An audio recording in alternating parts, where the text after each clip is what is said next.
Welcome to Chance Die, a World of Darkness podcast. Before we jump into this episode, we have a few reminders to share. This is created for adult audiences only. We advise listener and reader discretion for graphic depictions of violence, assault, death, trauma, existential struggle, and adult language.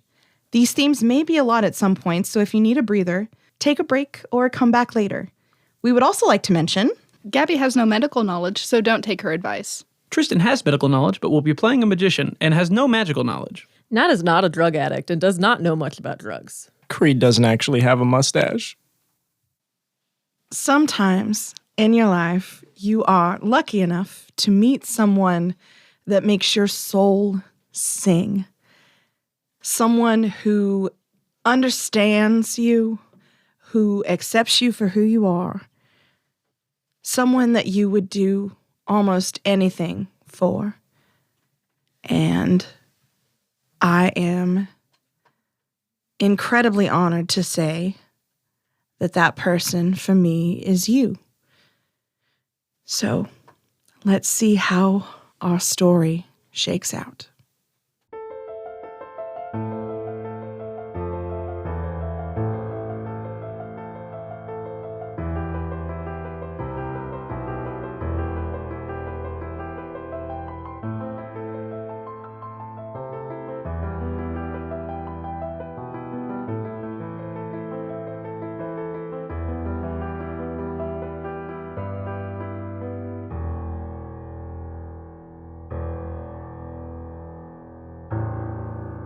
Welcome to Chance Die. My name's Jessica.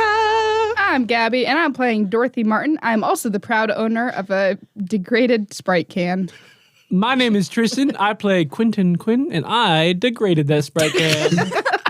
Proudly. My name's Nat. I play Atlas, and I'm already crying laughing. Guys, my dad's a werewolf. Mine too. Huh? He's just really hairy. My name's Creed, and I play James Treader. Whoa. We're doing an ASMR. I don't even know not- if that picked up. I'm not ready for Let's this. do an ASMR. Yeah, do it If again. it's Do it again. ASMR, can we But just do it me Southern. crying? Yeah. Do a Southern Hang on, ASMR. Hang on. My name's Creed, and I play James Treader. That was a lot of exhale. Could you try it again so without much the exhale? exhale. And I want your words crisper, like on the end. Okay, you don't have to kiss it. You, Love don't, you the do mic. not have to kiss it. He is making love to that mic. James Treader. Maggots. I Don't love lick maggots. it. Don't lick it. That fucking, did you see that Yeah. TikTok? Okay. Oh, he's a maggot. I love maggots. Really? All right, so we know what we're doing. Yeah, No, we we're don't. totally professionals. I'm Sorry. Yes, last episode was a lot. Yeah, last episode was a lot. We found out Atlas's dad was a werewolf. And the Furry. spirit who's possessing me, and my dad is very honorable about spirits. Yeah. You son of a furry. How? My dad's so disappointed in me. Join the rest of us. I know. I'm not supposed to be method Why would you acting admit this. that, like, at a place like this? Shout with out to my three dad. people listening. 3 people listening. Shout out to my dad. Dad, are you proud of me? And James made a promise. I did make a promise. James made a promise. A pinky promise. I think it was a threat. Yeah, it was a threatening promise. Yeah. And we ended off where James had just exited the book of Cater, and with Quentin's help, he had reversed his curse. He's Now he got- has a cool tattoo. All right, let's kill these sons of bitches. Okay. That's the rousing. That's the rousing fucking Bruce speech that we all need. Puck, how long have you been in here before? Time is a mortal thing. Maybe for you. No, for us, actually. Too soon. So we each found something. Is there anything else we need to find here, or should we try to make our stories good ones? Now I'm ready to kill these sons of bitches. I'm back to having no plan. Same. I had a plan. My dad's a wolf, so no more plan. Is he still technically a werewolf? If he's also a spirit? Well, when I And get also the in a bone? When I get a chance to ask, I will, because I have many questions. Whose bone is that? Atlas, whose bone is that? Did you just find a bone? Whose and put a bone is spirit in that? it? Elijah gave me a bone. Is it Elijah's Where did Elijah bone? get a bone? So Elijah boned you, and you put a spirit in there? Can you describe how that went? Describe the bone. Okay. The bone sesh. as No, we will call it. As you took him to Pound Town. I'm sorry. I legitimately thought that meant like fighting. I'm going to try. Gabby, it Gabby's is a form boyfriend of, is so confused. it is a form of fighting, Gabby. I mean, No, I told That's Alan. Alan knows. Vicious fighting. This is a shout I out think to it's Alan. more of dueling. He knows nothing, but I told him about this, and he goes, "Yeah, you idiot." He went, let's go to Pound Town, and you went, let me get my gloves. Oh, but socked him right in the face. so How'd the bone sesh go? oh my God. Okay, so the way the spirit. Okay, guys. I was trying to talk to Le Spirit in the mirror after I told Girly that I didn't want to put him in a doll because it was weird, and I felt like I needed to talk to the spirit more. So I went back to. The looks on y'all faces are so funny. So I went back to my hotel and I was in the bathroom talking to the mirror, like I'm losing my mind because kind of was, still am.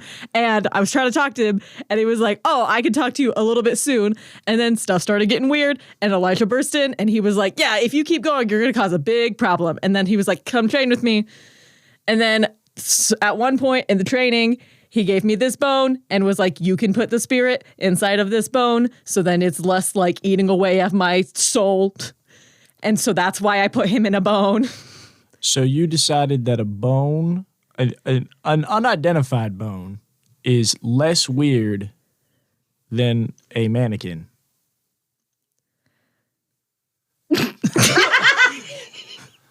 Like we saw the spirit that Elijah had like use that mannequin and beat the shit out of us. And you were like, bone. Well, I didn't know it was my dad.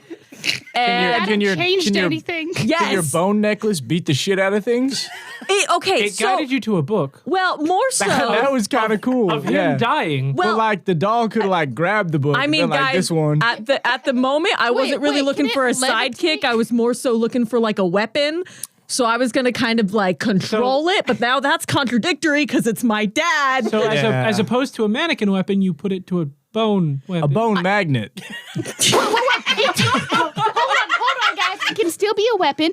It has a string attached No, to it. And more if it so- oh my hold on. God. If it levitates, it can go around somebody's neck. It No. can kind of like choke them. No, more so. That's true. Oh my That's God, true. guys. We could do that. And like, watch. I y'all just watch started the light talking go to you out, guys. All right, practice on me.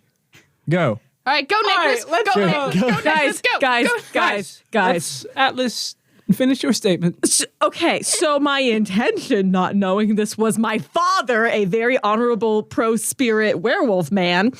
Liberal. So that's what he deserved. I don't think he's a liberal. He was in the military. So he was a nationalist. God damn it! Amen. He deserves to be in this goddamn necklace. But he was pro-spirit. James and Dorothy's true colors start to show. And they're red, white, and blue. Oh, God damn it. As true Americans. And that's the end of the podcast. Thank you so much for listening. Oh my God. Anyways, vote. I don't think people will be able to hear any of this because we're all screaming. Yeah. All right. So, my intentions with the bow necklace was to use it as hunters do, like a voodoo sort of vibe, where I'm using that to be able to do things. And I wasn't necessarily going to have it like a sidekick, more so like a battery. But I mean, that's now kind of a little different because it's my dad. Gonna use your dad as a battery. Well, I True. don't. And a magnet. But all right, Magnet. that's besides the point. Atlas, I'm sure we will figure this out later. We are losing time. So, if we are going to begin our plans, I say we start with your book. Yes, we can do that. We'll revisit the topic of your dad being in a bone necklace and make fun of you for it later. Before he comes Oh out my and beats God. our asses. Let's go find Stella. Are we sure we want to do that? Yes. Okay. Okay. So you walk out of this back room and back into the main library chamber. If you think about Stella's book, you find it rather quickly. It's in the exact same spot. So she's not there still. She might be in the book. You don't know. Okay. You don't see her out here. Do you guys want to come in? Is that too personal? I don't. I would prefer to know and understand her better. Okay, I'm just saying that if it's anything like mine and he's there, we just got to be ready. Okay.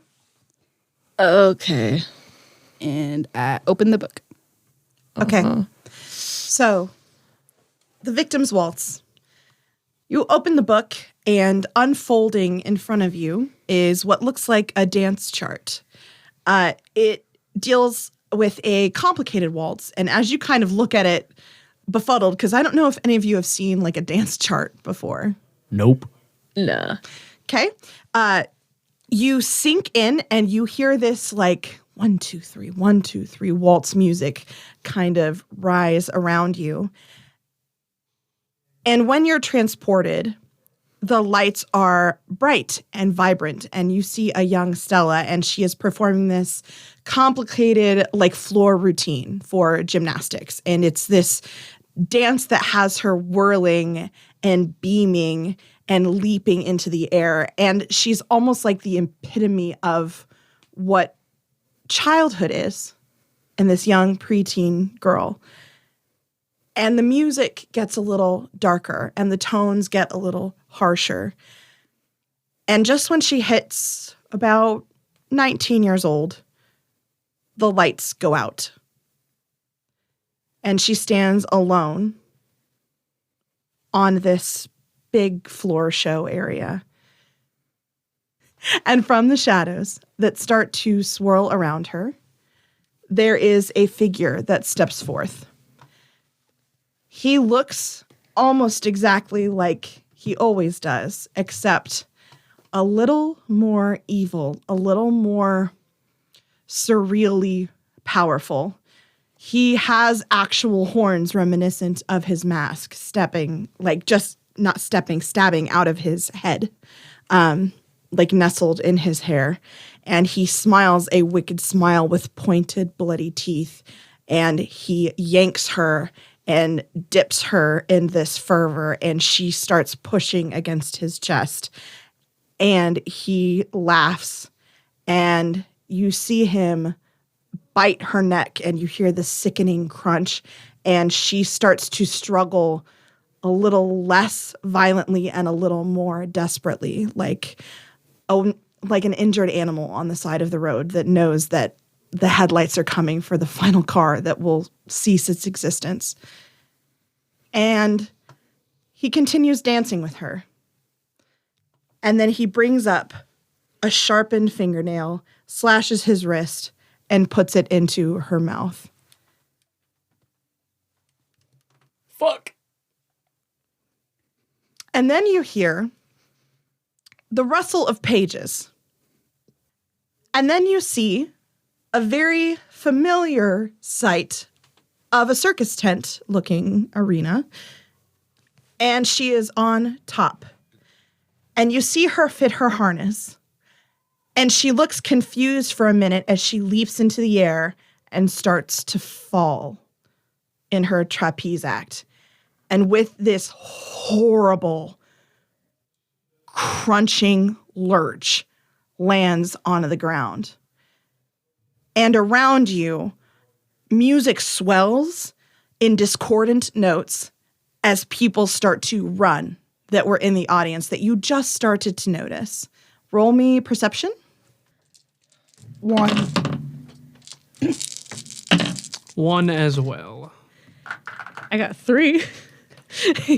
2. Okay. Atlas and James, you both see Standing in the entrance, which is very apparent because everyone else is in a rush to leave and is horrified, Atlas, watching her form still on the ground. Oh, wait. The others, Dorothy and Quentin, don't see this. James, you do. Oh, shit. When he's sure that she stops moving and blood has pooled around her and jagged bones are poking out of her, he leaves with the crowd.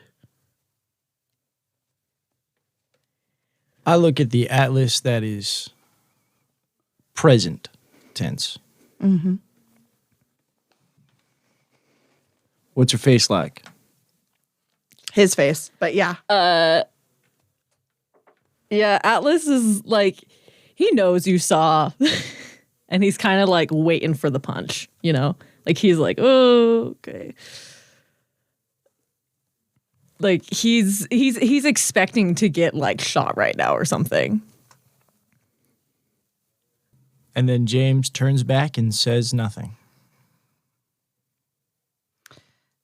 You can see as Atlas turns to leave, Huxley emerges from the spectators' benches and whispers something to Atlas. And then as everyone begins to file out and the waltz music deafens and dampens, Huxley walks onto the center of the performing area. And he rips this huge gash in his arm and he smiles at the pain. And he puts her mouth to this heavily drenched in blood forearm. And at first she doesn't move. And then she kind of twists her head. And then she latches hungrily onto his arm. And the music changes. And it is no longer a waltz for any sort of music. It is now a cascade of notes that don't make sense together. And it's cacophonous and it's jarring and it makes you feel horrible. And she stands up with a smile and her eyes glaze over and she turns and looks over at the four of you. What did you think of my story?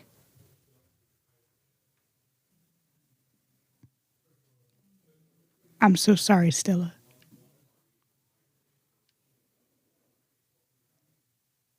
That's not what I need. And she begins walking over to you. Her outfit changes from this fairy-like trapeze outfit that she was wearing when this happened to a long black dress.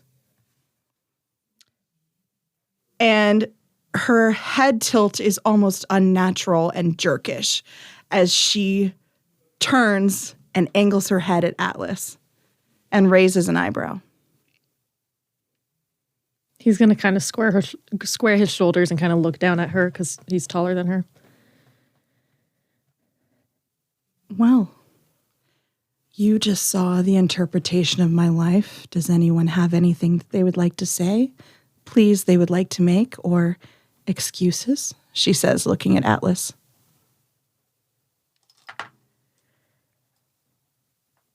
Stella, Dorothy's gonna like get closer to her.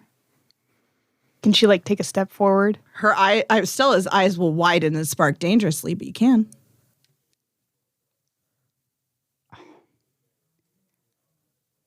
She's gonna have like this like look in her eyes where it's like she wants to help. She like has like she wants to like tell her that she can help her. She can help her get out of this. And then Dorothy's just gonna close her eyes and step back. And what would be your ideal ending? Do you know how vampires work? I've seen some pop fiction, but I don't think that's quite on the nose. Have a seat. And she curls her finger, and one of the benches just yanks down from the spectators and like knocks you down onto it. So you sit. I was what you would call a ghoul. I was fed blood to make me a little stronger, a little easier to use, a little harder to hurt. And you know, the funny thing is, she bites her lip a little bit and then she looks at Dorothy. You almost had me convinced. You almost had me to where I would be able to help you. And then I died.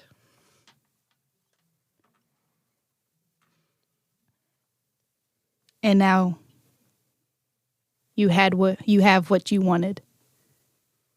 I have power. But something he neglected to tell me is that you can't really go against your sire. So, I'm afraid that this is the last conversation that we'll have. I feel sorry for you, Stella. But goodbye. I feel sorry for you, Dorothy. And Atlas, I'll see you in hell. Roll initiative. Fuck. Oh, shit. I got 14. 6. Okay. Jessica, you dirty dog. Why am I a dirty dog? Just because. It wasn't me. It wasn't me. She got me. It wasn't me. Oh, we're gonna get copyright. Oh, shit. Hi, guys. If we survive this, you're dead. For all listeners, these are friends I've known for many years. And when they said, "You see Atlas," they looked like they wanted to hit me with a car. You think years matter? I can throw all that out the window. I don't care. Gabby, For this imaginary person. this imaginary man who didn't even know Stella. Bella. Stella. She's falling. Stella! I got a 9. I had a 10. So, oh wait, nope. I got an 11. Nice. Ooh. All right. Ironically, Natalie, you are in the first in the order. Ooh. Do you guys want me to give you a second in order for you to look at your new abilities and such? Yeah. This is the first time we'll use them in combat. I Yes, beg of please. you. Okay. Here we go. You are in the threads at the circus. And it is Atlas's turn first. Okay. So Atlas is going to do a hunter ability called Skin of the Loa, and it toughens my own. It toughens the target's. No. Oh, it's mine. It's not target. It's just the ridden. So it toughens my skin. So I'm going to roll to do that, I guess. Yeah. I got 3 to toughen my skin. Excellent. Okay. It just says that the spirit toughens the skin of the ridden. How are we interpreting that? I'm going to say that is... Let's increase your defense by 2. Okay. We could look up in the book, but I don't want to take the time. So I'm going to be a bad GM. You're a bad GM, Jessica. I'm the worst. I'm the worst. Okay. Yeah. Then do you move anywhere? We all were sat on the bench, so as I stand up, that's when I'm going to essentially kind of cast it upon myself. And so the way I kind of imagine this looking is that the bone necklace he has, it's a chunk of like femur, and it's been carved with runes and things. And so I would imagine it like whenever he's kind of casting something like a dim glow that the ruins kind of echo down his skin. And so he like stands up kind of ready and it's like buffing himself before he gets hit in combat. Okay. James. Stella's going after Atlas first.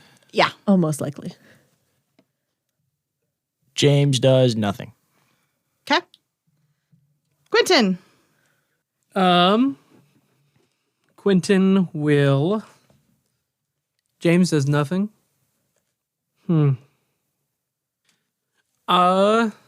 Atlas moved away, yeah? I stood up Stood up.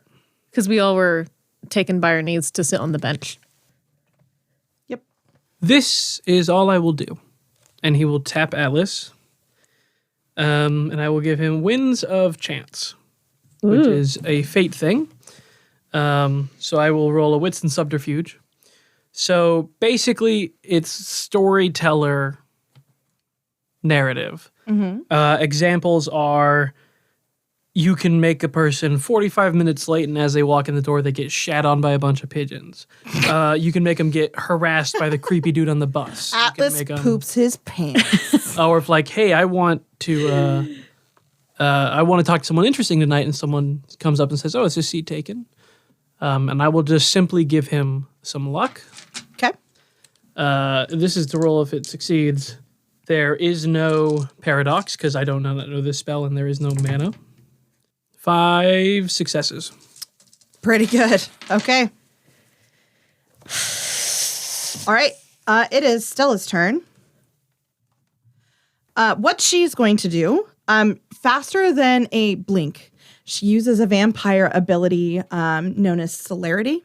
She like transports from where she was to right behind you, like super duper quickly.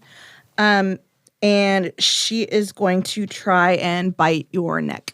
Atlas, what's your defense? What's your It's bonus? 8 now. Holy shit. Okay. I previously had a different merit that gave me a little bit more defense, so I have like help. She tries to bite you, and then something underneath her feet kind of like make her lose her balance just a The smidge. bench. Yeah. Make her lose her balance just a smidge, so she misses. Dorothy. Dorothy is going to roll back on the bench and grab the other side of it, so where her legs are now in the air, and she's going to kick Stella using the bench as like leverage. Leverage, sure. Stella has 4 defense. Okay. Thank you, Gibby. What athletics and Brawl. and 4 defense. Fuck. Okay. 1. Yeah, you kick her back. She'll take a bashing for that. You kick her backwards. And she stumbles a bit. She's pretty sure on her feet. She is a trapeze artist, but she stumbles just a smidge. Okay, Atlas. Tuxley's not fighting He is not yet. yet. You don't see him anywhere. Okay. Okay, so let me read something to make sure I have it correct in my mind. So I have an ability called Elemental Rebuke. It's an elemental spear effect on the body of a target. So I'm going to target her, and I'm going to cast this with flame. Okay. Do you take out her defense? Oh, shit, no. What was her defense? 4. Okay, I'll re-roll that. No success. So you have this fire kind of shooting from your hand, and she like ducks and rolls out of the way. Very, very agile is Stella. All right, James. James continues to do nothing. Quentin. James, may I take a look at one of your guns? I'm not going to use it. I actually don't know if you can touch it, but I'll let you look at it. He's going to try to tap one. And I want to cast a spell on it. So You tap it, and it burns your finger. Yeah, I don't know if you can touch them. Did I take any damage from that? Nope. Because you only tapped it. It's like a hot stove. This might be worth it. Which one do you want to work perfectly? Keep in mind you're in the middle of a combat here, dude. Mm-hmm. Okay. Hey, he said he'd give Atlas luck. He just saw that Atlas fucked over Stella, whom was so how kind does- of an ally. The luck, how does that actually like affect? It's based on storyteller. So a lot of Fate shit, funny enough, is storyteller based.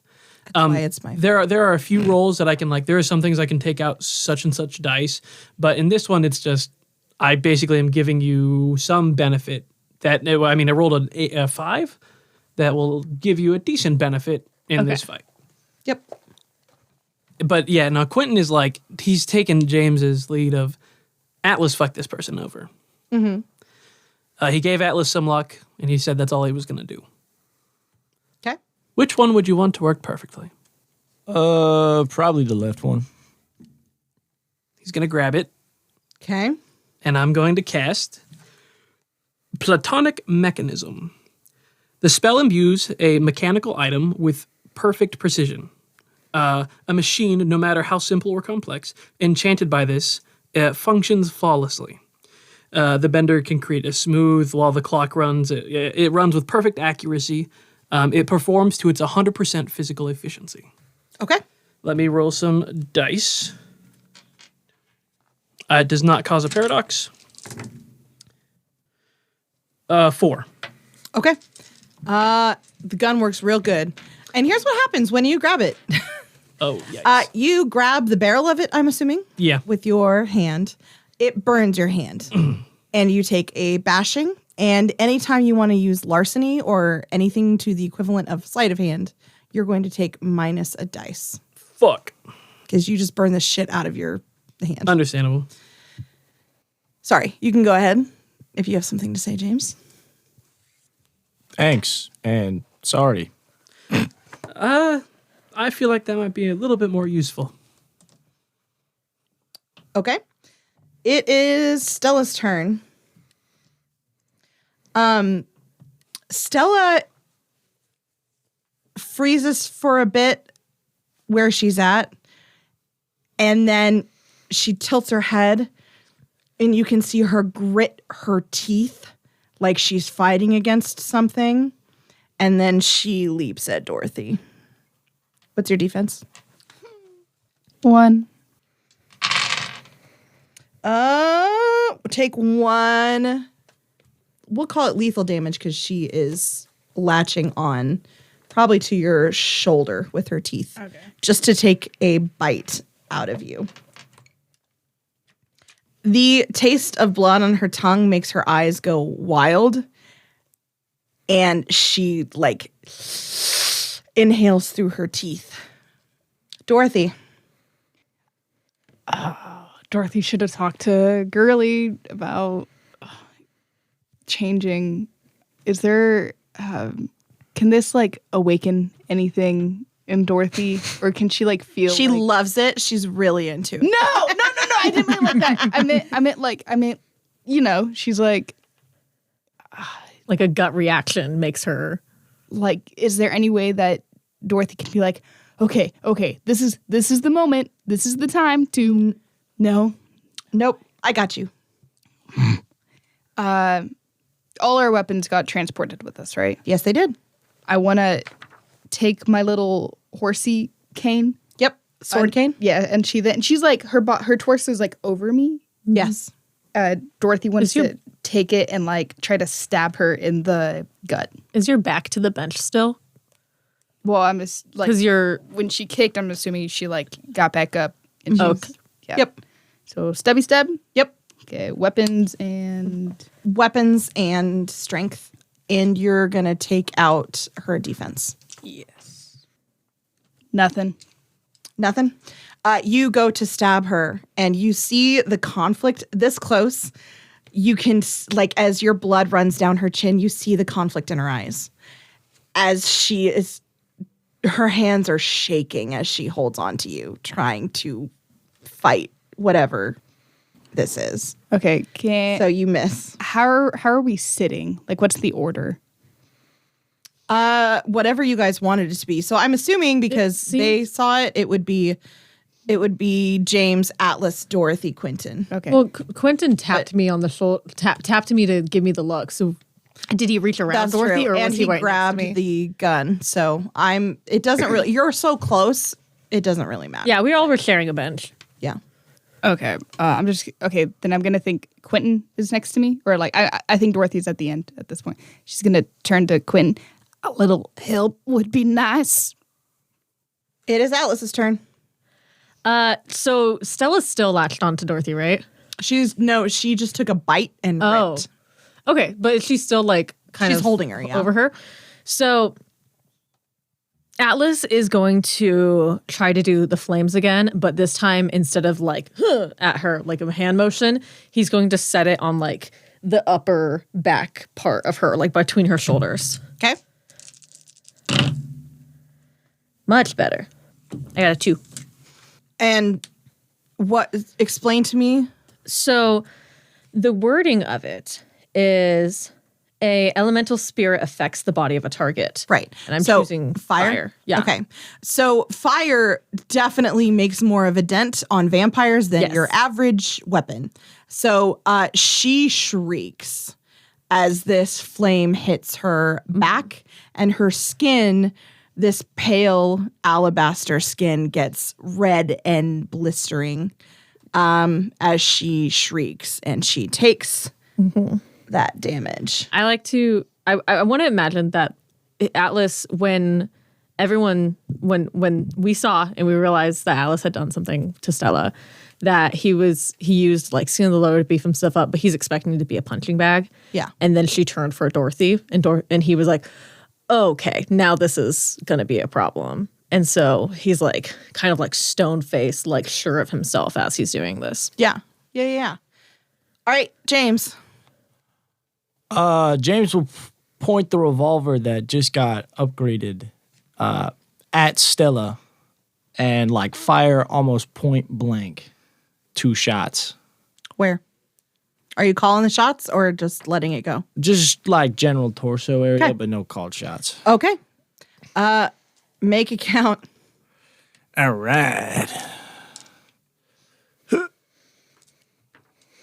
Let's see. 3. 3 for that.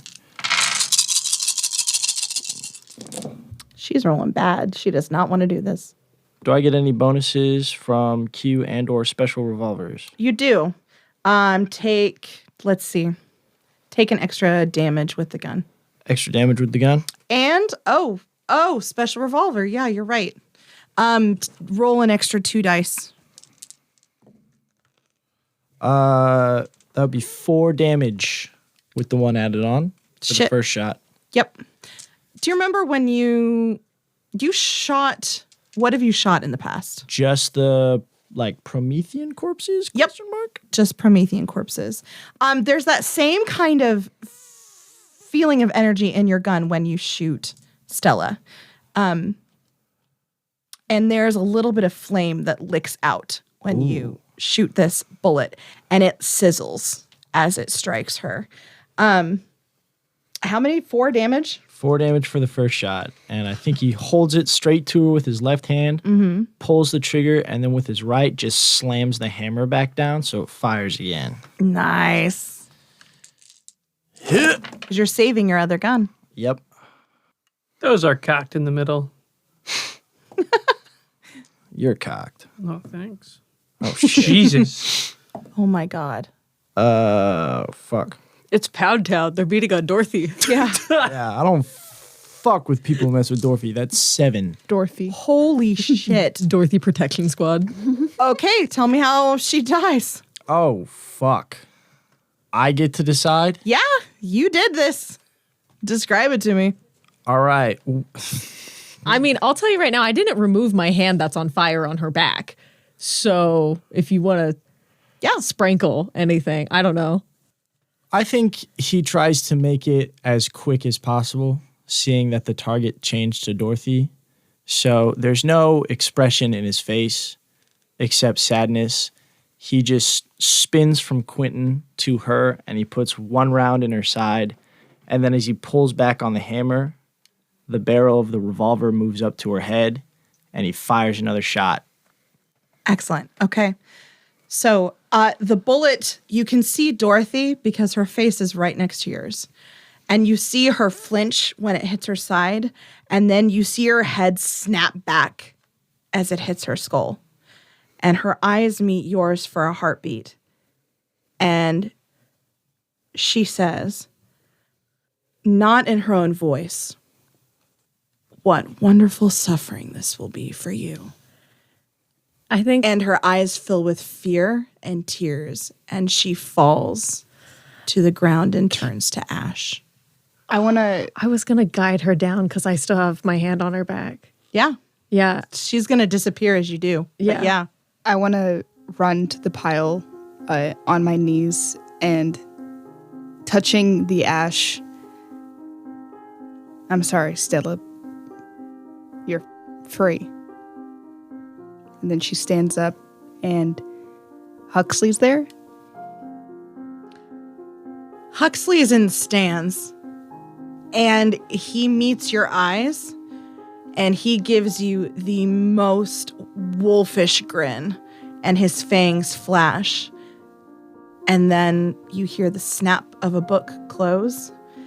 And instead of being this beautiful light that disappears in sun, it's this moldering ash that crumbles to decay as you stand on the library floor.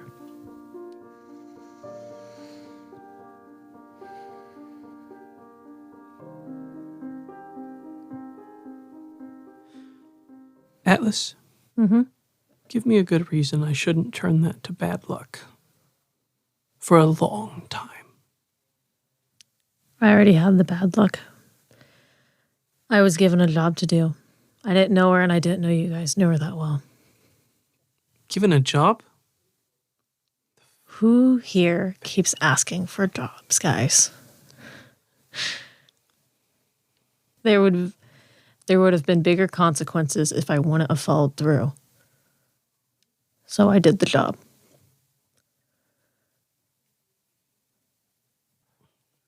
James walks over to Dorothy.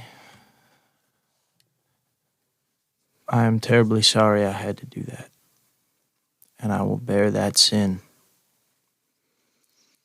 But you come first. Dorothy is not going to say anything, but she's going to grab James for a hug. I'll give Dorothy a hug. Dorothy, No, I don't. Don't say anything to me. I don't want to know what you did. I don't want to help you. I don't want your help. Just stay away from me. okay. We're still on the shelves, so Alice is gonna walk some shelves away. Okay. I'm not ready to go back into my book. Most heroes never are. But I'm ready to be here for you. To Thank the you. end. Thank you, James, and thank you, Quentin. I don't know what the next steps are, but I'm so glad I have you too. And fuck you, Ellie. Dorothy. I know it's difficult, and it's about to be even more. But if we can finish him, and we know where he will be, that's one step closer to ending that suffering for everyone. I know, I just don't know the first steps, and I thought I did, but after seeing what he did to Stella, it just... I don't know what to do, Quentin. You've heard of stage fright before, yeah? Yeah? So when I was first getting started, there was a breathing exercise I did. It started with a long exhale. Okay. Hold it. Holding. And slowly breathe in through your nose until your lungs feel like they're about to explode. and then you can release all the way out again.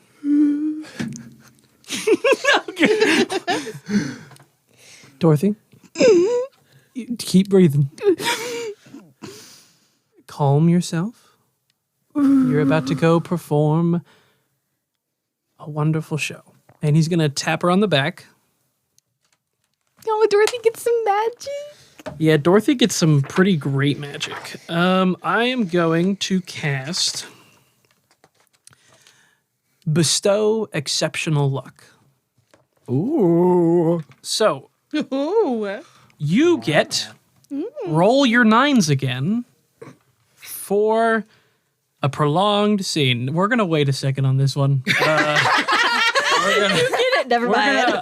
Effectively, I want this. You can give it here for flavor. It's Yeah, all right. I'll let it happen during the scene it needs to happen. It's like it kicks in. It's like it's a delayed release. Then we're going to cut all this. I'm going No, to we cast won't. Bestow Exceptional Luck. And it does not paradox. You get to roll 9s again for the whole scene.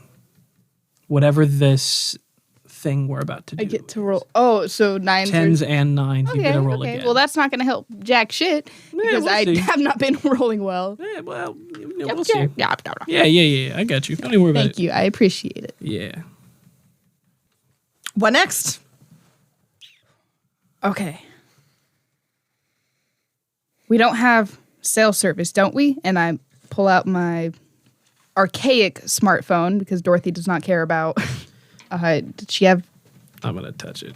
Quentin is really handsy now. that he's It doesn't. made. It doesn't I'm best paradox. friends, everyone. What is when you cast a spell, what is the after effect that happens? So I think it's changing each time. So one time it's a shuffle of cards. Another time it smells like flash powder just went off. Another time you feel your pocket just got a little lighter or like bouncing. Ambient thiefy. Ambient fuckery. if you Ambient will. fuckery. Great. And I rolled. Oh, Jesus. And there's the title of my autobiography. I rolled a 4, Okay. and it will work perfectly as I cast the same thing I did as his gun. It doesn't matter how Fantastic. simple or complex. Okay. It All does right. not use a mana. Okay. Okay. Dorothy, you have cell signal in Arcadia. Yeah. As soon as she says I don't get. That is very handy, Quentin. It's like I Rose don't know Tyler's what I space did, phone. but I figured it would work. All right. And then Dorothy's going to log into her chat account. Okay. I'm going to go in there by myself. I'm going to give you my phone, and you're going to have all the messages. And when I need you, I'll call upon you with some article of yours. Oh, yeah. James pulls out his single mustache hair. There you go. It's the strongest connection to me. It's his one mustache. When you need me, give it a kiss and blow it to the wind. Can blowing it to the wind be good enough? Yeah, I guess. It's like wishing on an eyelash. All right. Pushing on a mustache. Quentin will, Puts it in her pocket. Quentin will kind of flourish his hand that he has nothing, and then he'll pop up a Joker card. Down, you're just full of tricks now, aren't you? She puts it in the same pocket. When I just please be ready. Both of you, I'll whatever dramatic flair I want to add to the situation. You guys might both come in at the same time. You might stagger y'all out. I don't know. It's whatever the scene calls for. Quentin's gonna look around. Is there any wood in here? It's a It's library. all wood, yeah. It's all Should wood we and make a paper. stake? Or do you not want him to go into Torpal? Torpal. He's a vampire, homie. Torpal is where they shrivel and are helpless. And they can't move. They're helpless. They go to a Have reason. we learned that? Yeah. Okay. Yes. When we fought with the girl during the murder challenge, I didn't know. assassination game. I didn't know we had a name for that. Yeah, we knew that. Yeah. really told us. And make him feel helpless? I guess it's worth a shot, but I wasn't really The stakes have never been higher. You know, a rare one is good, but that was just bad. Does it have the same effect if I just point my gun at him and go stick him up? Does puns work? Just on the storyteller, not on our characters. Yeah, the secret weakness of vampires is puns. I've always been a vampire. I wasn't planning on using physical weapons during this fight. Okay. Is this what you had planned?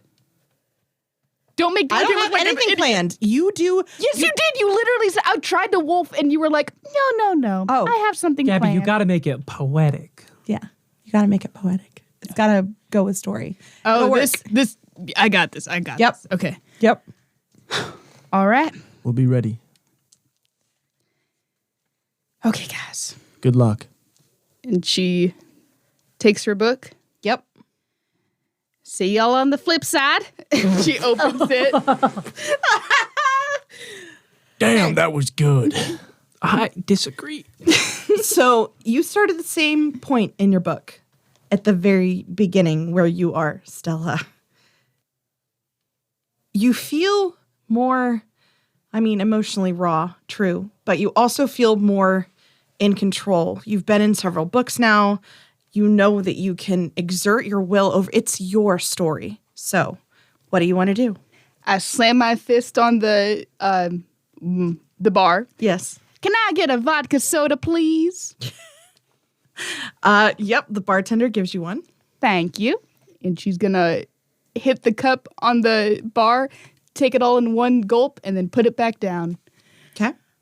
All right. And then she's gonna start doing. She has the accent on. She's not Stella. It's Dorothy So- looking like Stella. Well, the second that you decide that you are not going to follow this story and be Stella, you melt into Dorothy. Oh, but I'm still in Stella's thing.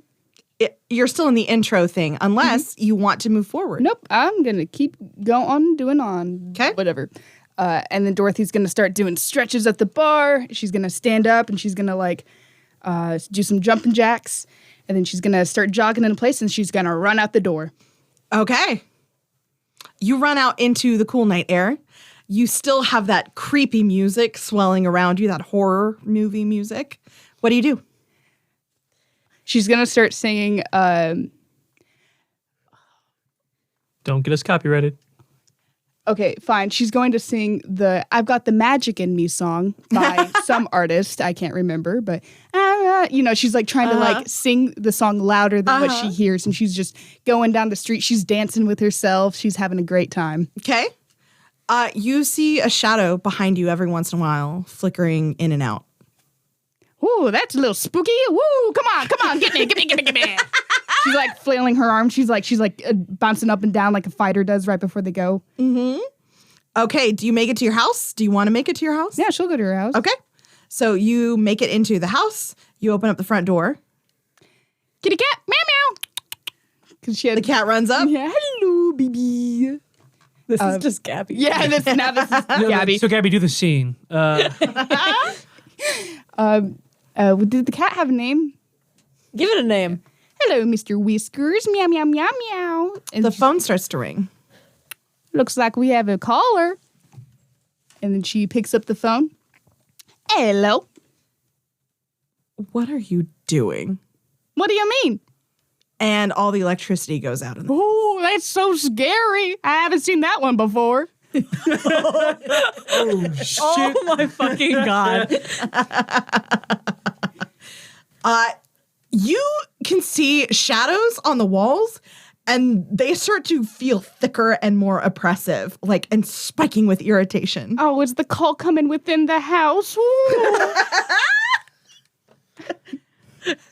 There's a click.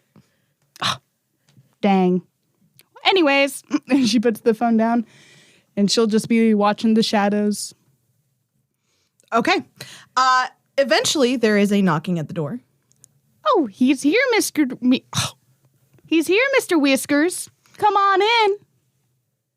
The door swings open, and Huxley stands in the doorway with an eyebrow raised. Gulliver is nowhere in sight at this point. Originally, it was Gulliver who was at the door. And he looks over at you, and he says, "This is all rather charming, but don't you think it's a little silly?" Silly? Me silly? Where's your friend? Oh, is he going to come out the back door? Or is he upstairs? You could find out. It's intriguing. But I think I'll stay here. I'll just wait. He puts his hand out, and shadows emerge from behind him, and they're going to try and push you all the way through the house outside into the backyard. Oh, contraire, sir. And Dorothy's going to pull out the car and slam it on the floor. The car. Ooh, you fell out of my cat card. Okay, do you want me to? Yeah, go ahead. I think as Quentin lands, he has her phone in his hand, and he's just finished typing something up, and you hear him say, "So speak loud, and let those words that have always haunted you finally be released." And he sends it. Nice. Okay. And as the shadows are getting closer, So the screen has lit up Quentin's face. It's the only thing that is lit in this entire house as these shadows creep in. And you feel the push of them a little bit as like the air whooshes into your face. And Quentin appears and he hits send. And then all of a sudden these shadows scatter. And he stumbles back and he looks shocked. Oh, that's weird. Wouldn't you say, Quentin? I mean, you give a rather compelling speech. Oh, thank you. Oh, wasn't there a question you were asking me last time I was here? How did your suffering influence who you are? You want to find out? I do. And then she's going to take out the mustache hair and then smack it on the ground. Mustache. Yes! All right. Oh, wait, go. James appears from the mustache. And a puff of smoke billows into the air as he finishes lighting a cigarette. And he says, "Now, I've been told you can't cut a vampire's head off with a gun. I beg to differ." Okay, roll initiative. Fuck you! I got a good. I got a 20. Oh, Damn. shit. Yeah, that's the first. Holy that's shit, how- Gabby. The 10? Yeah, this is the 10. Okay, what'd you get, Creed? I got a 16. I also got a 6. Roll off. 5, beat that. 10. Fuck. Motherfucker. Okay. All right, Dorothy, you are first. Can Dorothy do it? Are you going to let her do it? It's her story. It is. So, yes. So here's what happens. You have your friends flanking you, and you feel their warmth and support as you look into the face that has haunted your subconscious, even though you couldn't quite remember what he looked like. You remember how he made you feel. And you remember the fear on Stella's face right before she crumbled to ash, and the hunger that haunted her eyes as she took a bite out of you. And this long, dormant rage bubbles in your stomach. And outside, you see the clouds shift, and the moon grows like a flashlight in a shadow until it is full and shining down through the house. And you can feel your skin start to stretch, and you feel your almost manic grin stretch over your face, and you grow taller than the two on either side of you. And you can almost kiss the ceiling. And with a howl that sounds like victory rumbling bones, you look at your tormentor. She's gonna stretch her back out. I hope you two are looking at Huxley, okay? Don't look at Dorothy. Quinn's just Quinn's like, and then Dorothy turns to Quentin and she. Okay, you're biting sorry. me so well. Okay. She stretches her back out during her howl, and then she gets on all fours and she charges. Yeah. All right. Give me a roll. Give me an attack roll. He has a 6 defense, by the way. I love how we're doing vampires versus werewolves right now. Yeah. I'm on Team Werewolf.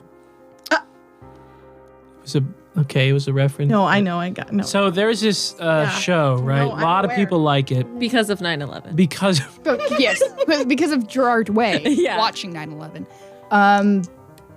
Athletics and brawl. Yes, but you have claws now that you can add. what did the claws add? The claws. Are you swiping with claws or are you biting? She's going, when she reaches him, she's going to bite and she's going to use Death Grip. If Okay. I succeed with this, it also gives a 6 pool added on to any like bites I want to do. Nice. a 6 pool. Holy fuck. Yeah. Do it to it. Cool. So this costs 1 essence, but this is strength, brawl, plus glory. Yeah.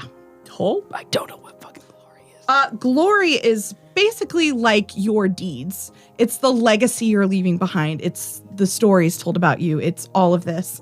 And since you just use this chat room, I mean, we're not following strict Werewolf World of Darkness rules here, but I love the idea that your legacy is that you brought all these victims together and made them powerful and family and supportive and a network of people. So that is your legacy. That is your fame, your glory. So they give it to you and you get an I'm going to give you 5. Well, perfect. So 5. For this scene specifically. I have a pool. No, because then his defense is 6. So I have a pool of 5 remaining. So literally your glory. Hey, that's a roll again. Yep. Just 1. 1, you do clip him. So you clip him. He sees you coming and he's also going to snarl and try and leap out of the way. Do we want to know specifics to what this does if I succeed? Absolutely. Damage is doubled and the victim suffers a penalty on his next effort to break free or perform a maneuver of his own. Ooh, so you do get him and hold him in your jaws. So it's kind of like a grapple. Yeah, so it just like strengthens my jaws to where. Yeah. Excellent. Okay, so you bite him right at the collarbone. So you hold on to him and he snarls. You just barely have him, but he is absolutely to the extent, grappled and in pain. It is his turn. He's going to try and push you off. What's your defense? Still 1, but I don't know if I'm in werewolf form. Changes, yes. Okay. So he tries to push you off. He also got a 1. So what I'm going to do is give him extra damage since it was a tie, pushing you, and you leave another track mark essentially of so I just like bangs. pull and Yep. okay. And so you get his flesh in your mouth as he pushed you off of him. And it's James' turn. All right. James is gonna fire 1 shot at Huxley, and he's gonna do a called shot Okay. at his kneecap. Okay. He has 2 armor. Fucking too easy. Should we get Big defense, not a lot of armor. Plus 2 more. more? Minus 2 more. Oh yeah. We're chilling. Yoink. 3. Nice. Okay, you hit him in his kneecap, and the same thing happens of this fire fizzling and leaving what looks like a cigarette burn in the middle of his kneecap. And then I want to position myself to where I can see the most rooms while still looking at them, and I'm keeping an eye out for Gulliver. Okay. Quentin. Quentin can't do a lot. Throw a card or some shit. Yeah. Gambit that shit. He kind of on those same lines as James. Preparing for someone else to try to sneak up or ruin this moment. So there's not a specific spell for this, but what essentially I want him to do is, as he's looking at this and he sees the threads of Dorothy and James and all of these threads, I think what he wants to do is he kind of reaches his hands out behind him and then he pulls them together behind his back. And all these threads of inanimate objects. Mm-hmm. And as he pulls them, he ties them. Essentially what I want to do is, if someone crosses this, these items happen to fall on their feet. They step on glass. They trip over it. So as they cross this threshold of behind him, like those other rooms that aren't in front of him, it's not going to be so well. I gotcha. There is a thing, the Winds of Chance again, that's like, you can make a really shitty day for someone. So I can roll that one if you want me to put it into something. Yeah, that'll work. It's like a spider web. It does not go Home paradoxical. Alone-esque fate mage trap. Listen, I am the best. Don't ever doubt me. I never have. You should doubt me. Never mind. I'm a fucking god. Okay. 5. 5?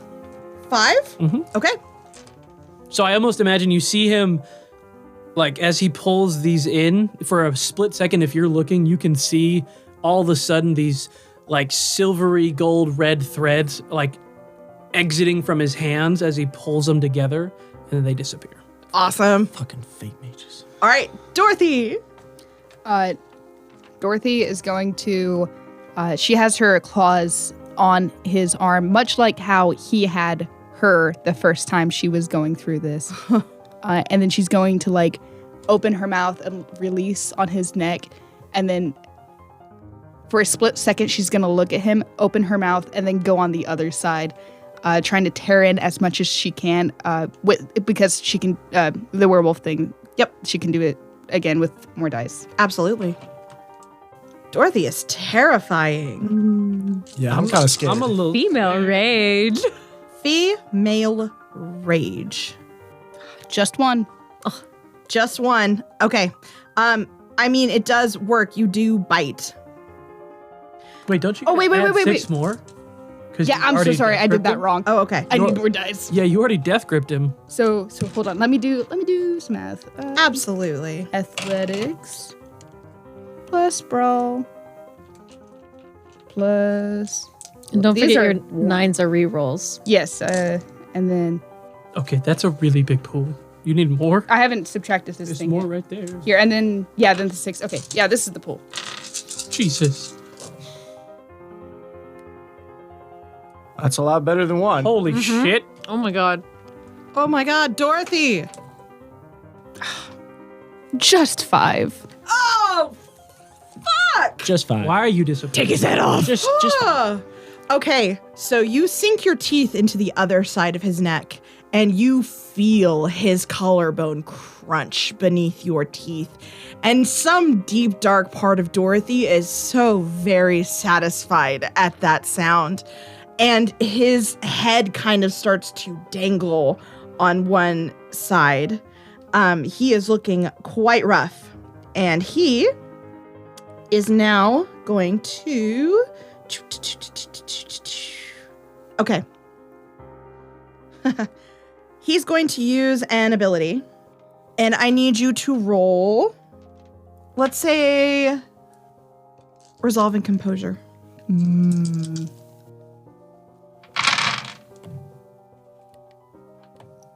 Holy shit. ho, fuck. 4. 6. Oh, shit. So, as he is in this amount of pain, he clenches his teeth and sucks in air slowly, and you can feel this incapacitating terror grip your heart with cold, icy fingers, and your jaw snaps open, and your canine mouth starts panting in fear, and you recognize this feeling. It is a full-on panic attack. And you start to whimper and scrabble on the tile with your claws. Okay. I need you two to also roll. What is it? Oh, fuck. Resolve composure. Yikes.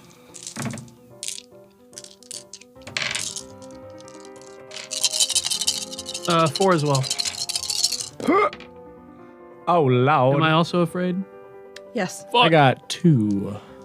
You all are afraid. You are terrified. What the? Okay. What the what? That's gonna come later. Okay.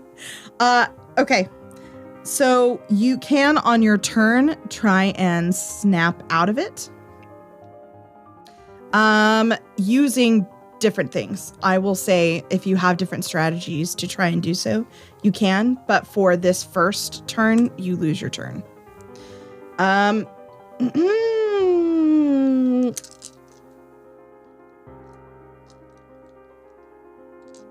What's your defense, Dorothy? 1 in human. Right. So, okay. Gotcha. 2, 3, 4, 5. Okay. He is going to attempt to put his hands around your throat while you're like this. So his neck is still kind of flopping around, and he's going to dive for this panting giant werewolf form, and he starts to choke Dorothy, to strangle her with these very powerful hands. Dorothy, take a bashing damage as this happens. Is bashing 2 marks or is it 1. 1? Okay. Pinch will go. Here's one. Thank you. James. All right. Fuck. This is gonna be tricky. Okay.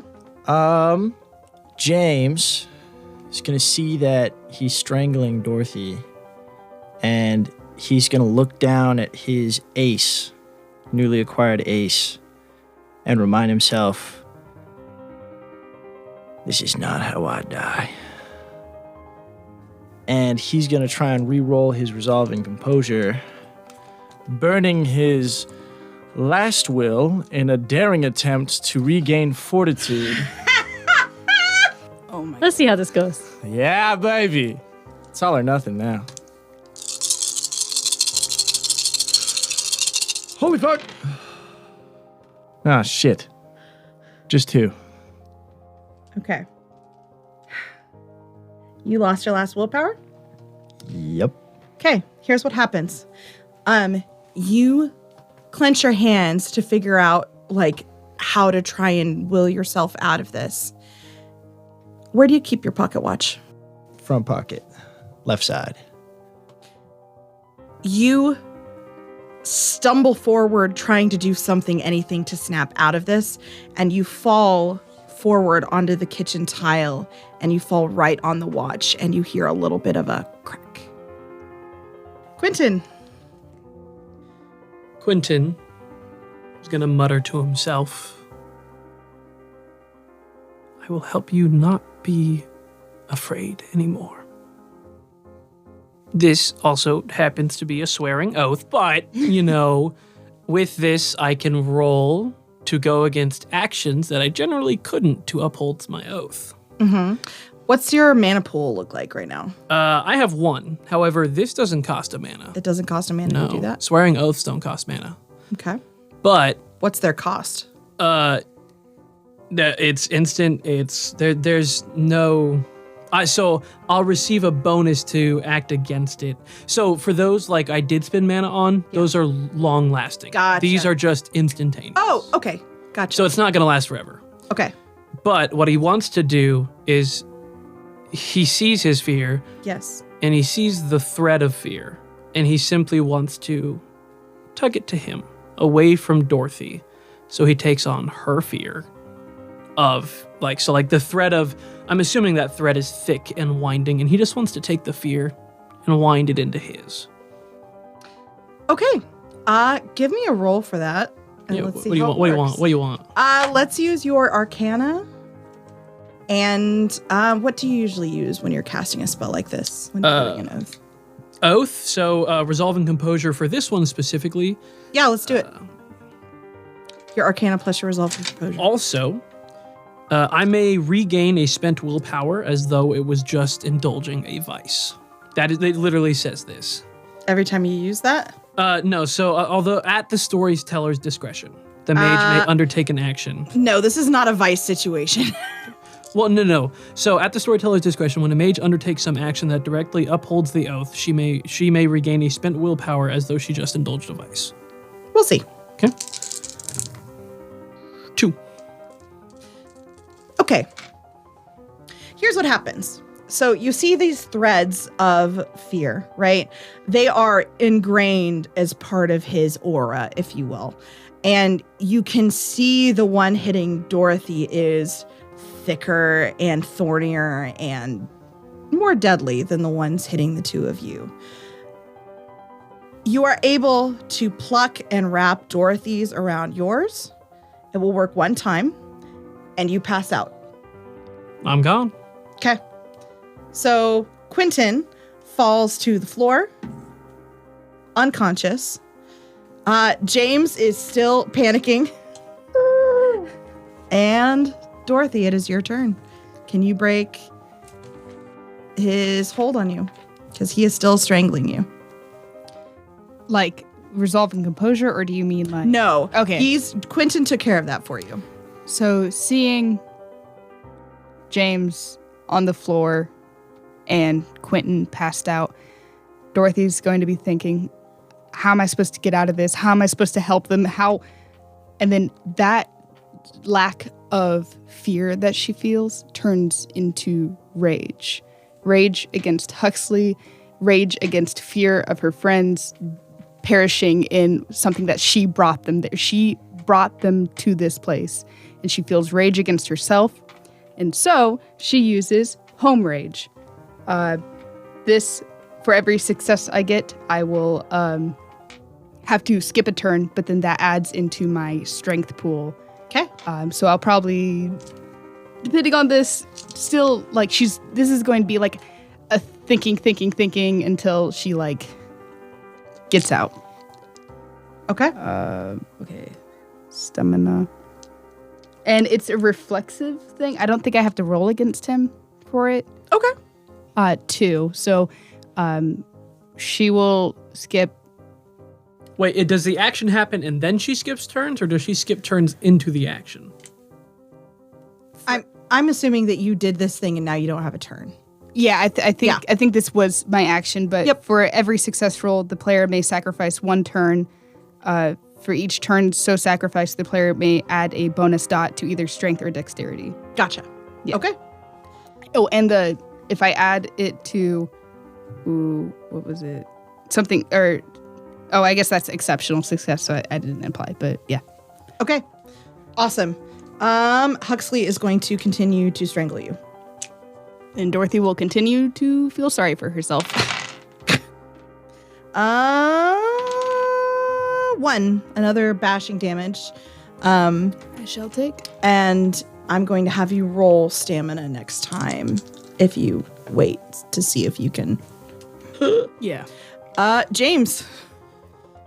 Well, there's not a lot I can do.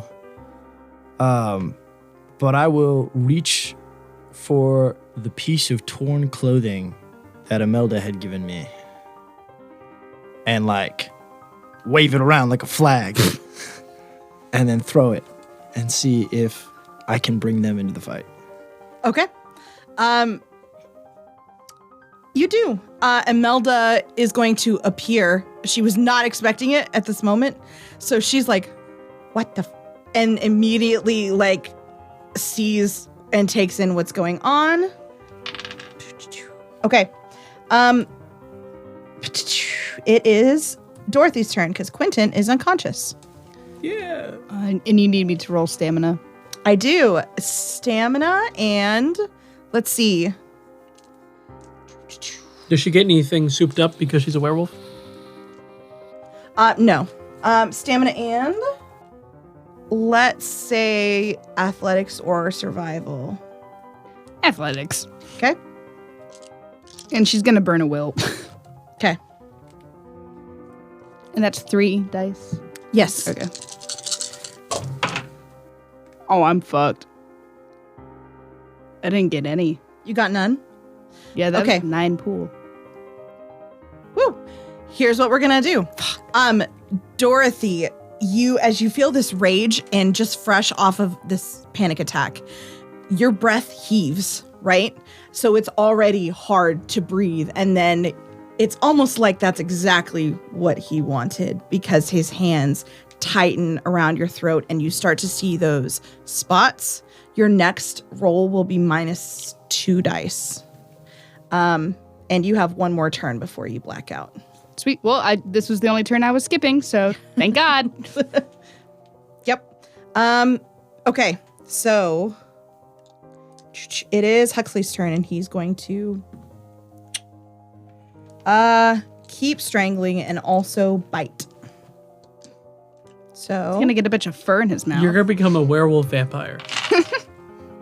Renesmee. Oh, God. that is 4. You take 4 lethal damage. How many health do you have left? So with lethal, that's 2 X's? That's an X. Yeah, aggravated is like an asterisk.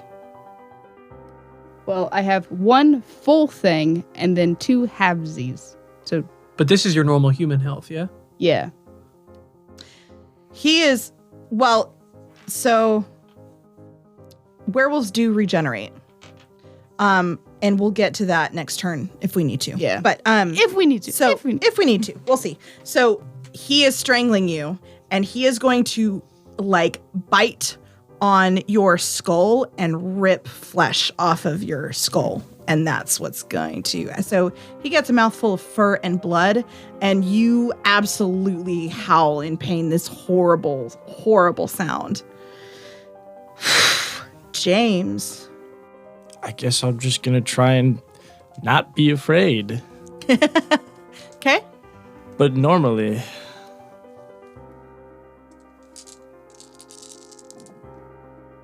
yeah, no, I'm still. No, you're still pissing bad. your pants. Yeah, He I'm pees. pissed. There's a puddle on the floor.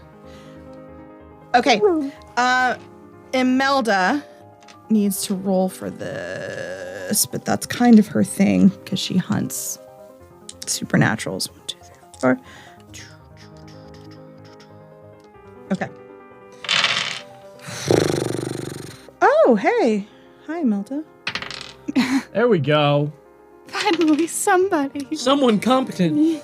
5. 9. So she got 5. So Who's competent? she is going to kind of stagger to a knee. And you see her reach down into, I guess James would see her, reach down into her shirt and hold on to a necklace under her shirt. And she is like on a knee, but she raises her rifle with the other hand. Dorothy, your turn.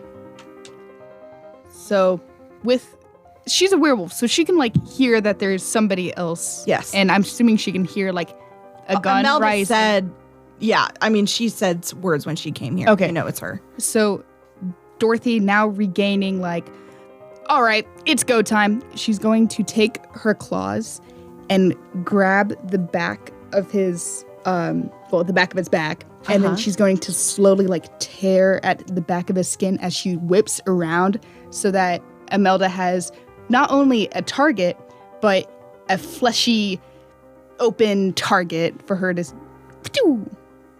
Awesome. Okay. Let him have it. All right. He has 6 defense. So you get your additional 6, right? No, because I'm not biting. Ah. But your claws are an extra 3 for your weaponry. Swag. And then, do I want to burn? You know what? That's 4 dice. Holy shit. She just rolled 3 9s, 4 9s. Only 5. That 9 again. Yeah. That 9 Okay. came in clutch. So your plan was to turn him for Imelda to shoot. But as his flesh rends under your claws and you feel blood trickling through your wolf fingers, you know that his life has ebbed in your hands. How do you want it to be when you kill him? So he's still biting the top of my head. Yep. Dorothy's going to take one of her claws out, grab the top of his scalp, and then pull him off and look him in the eyes as blood runs down your face. yeah. And Yeah. then she wants to go in and bite his head. And then Okay. So you bite his head. Your massive jaws land on either side of his face. And you hear another more horrible crunch as they close. And his muffled scream gurgles in your throat as it echoes. And his body goes limp.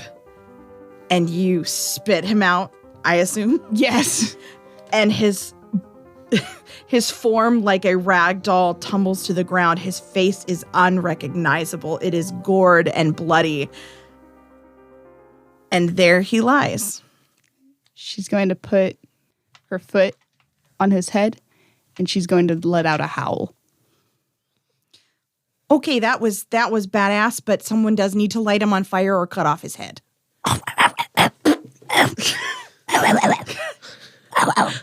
No, you go outside. You're going to lose control. You go outside. James will walk over, take another drag of his cigarette, and then whip out a lighter. Because I don't know if a cigarette's going to do it. And he puts both of them onto him. If I imagine gasoline, will gasoline show up? I think Dorothy has. Dorothy, I need gasoline. She's putting her finger to her temple like, concentrate. As she's growling like an animal. She is an animal. You open the dog in sink, her. and there's a can of gasoline under the kitchen sink. Fucking perfect. And then he just douses the motherfucker. Okay. See you on the flip side. I said that. So do you light him up, James? Do you want to do it? I can it's your story. So if you want to go back and like take a breath of cool night air and have it calm you enough where you can go back to being your human form. She walked out. She'll walk back inside. Okay. She's going to take the lighter In her dog hands? in her little big dog paws. She's going to flick it on, throw it on to his corpse.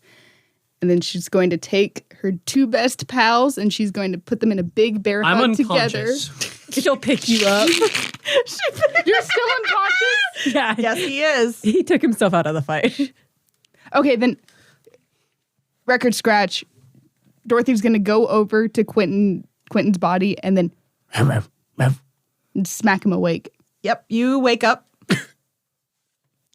And then she's going to be like, come here. So then we can both watch. Okay. Or all of us watch. So you have the 2 of them in your arms. Yeah, as the body is burning. And I'm just like, werewolf fucking. arms. Oh my God. And then sit them down. And I don't think I guess it's my story. I can revert back. Yep. Dorothy reverts back. He was a son of a bitch. Yes, he was. Dorothy, I never truly accepted or recognized it, but you are strong. I held the pain that he had given you for less than a second, and I was out. I couldn't take anymore. And you've been holding on to that? Not anymore. Nice. How does your book disappear? In flames. Like a gentle fire? Like smoke slowly rises and just instantly gone into ash. And that's the end of the episode. Let's go. One down!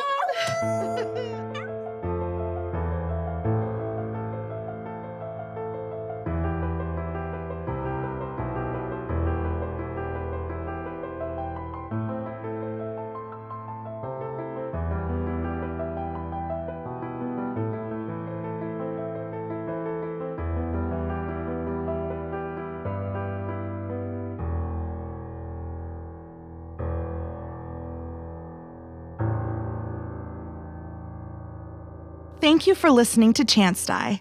A special thanks to my lovely husband, Mark, for all the composition of our music, his technical wizardry, and of course, for putting up with all of our shenanigans, especially me. Also, another thank you to Gabby, who plays Dorothy, for lending us her graphic design expertise. And naturally, a huge thank you to our audience. We would not be able to do this without all of you. So thank you for listening, and join us next time on Chance Die.